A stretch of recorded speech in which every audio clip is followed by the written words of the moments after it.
teman-teman, perkenalkan nama saya Nengsi. Di sini kita akan sama-sama belajar ya teman-teman. Kita akan belajar tentang garis. Apakah kalian sudah tahu apa itu garis? Kita harus tahu ya teman-teman apa itu garis.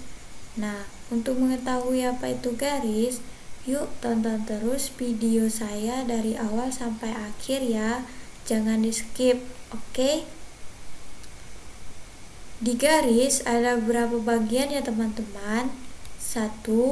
Pengertian garis. 2. Kedudukan garis.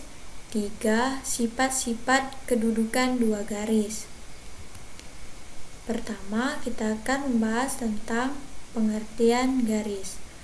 Garis merupakan kumpulan titik yang beraturan dan berkesinambungan serta memanjang kedua arah. Sebuah garis mempunyai satu dimensi, yaitu panjang. Terdapat beberapa istilah ya teman-teman pada garis, antara lain 1. Sinar garis.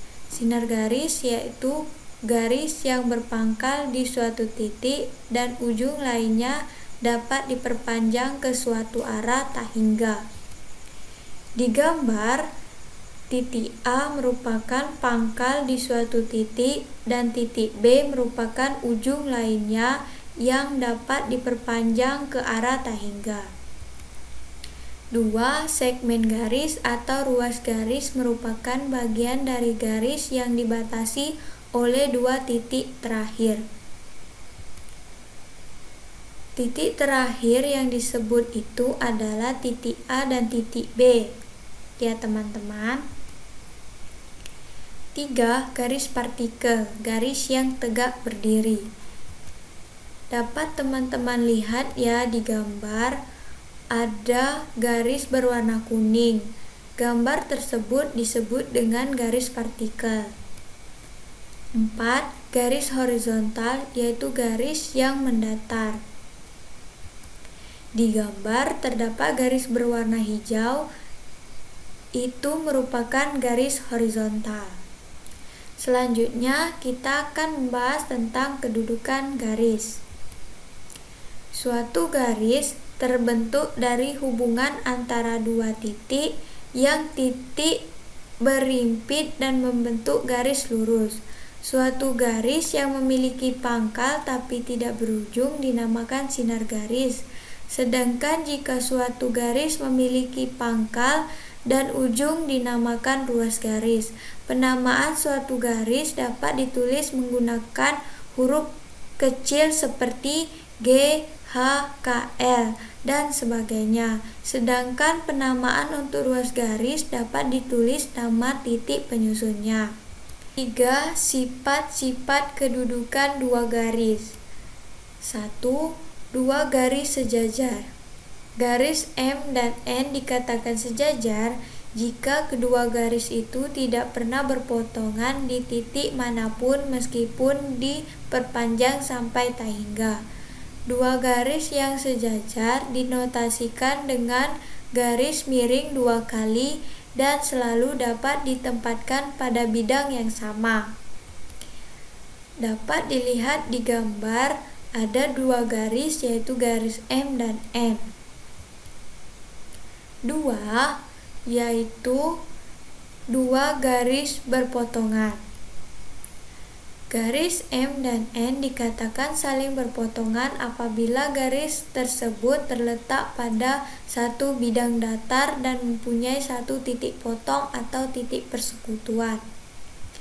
Garis M dan N terletak pada satu bidang datar dan mempunyai satu titik potong, yaitu titik yang berwarna hitam. 3. Dua garis berimpitan.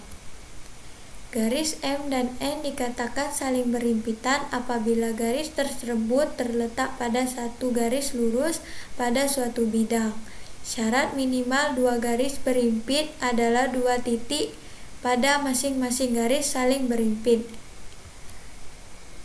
Garis M terletak pada satu garis lurus pada suatu bidang, yaitu garis N.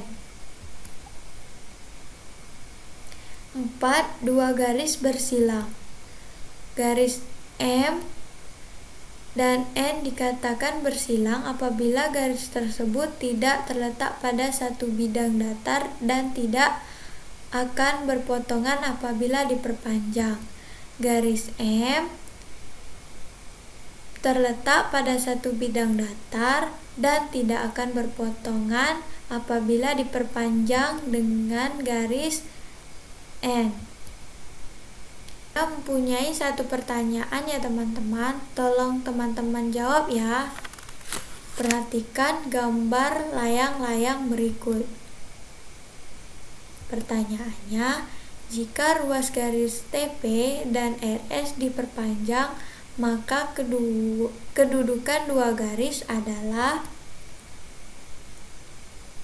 Semoga teman-teman dapat menjawab pertanyaan dari saya ya teman-teman. Sekian, makasih.